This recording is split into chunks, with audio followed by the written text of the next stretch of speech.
Fire চ্যানেলের গোলকীয় দর্শকদেরকে আমি সাংবাদিক রুহুল আমিন আকান্দা ঈদুল ফিতরের অগ্রিমভাবে আমি শুভেচ্ছা জানাচ্ছি।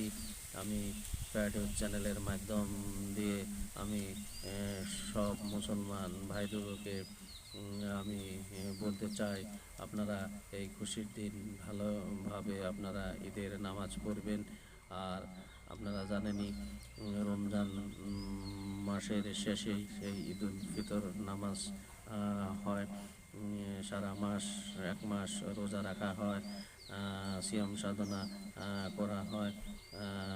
সোম হয়েছে রোজা, তার অর্থ হয়েছে জালিয়া পুড়িয়া দেওয়া। আর ধৈর্য, এই মাসের পরেই ঈদুল ফিতর হয়। আর ফিতরের অর্থ, অভিধানিক অর্থ হয়েছে রোজার কাফারা দেওয়া।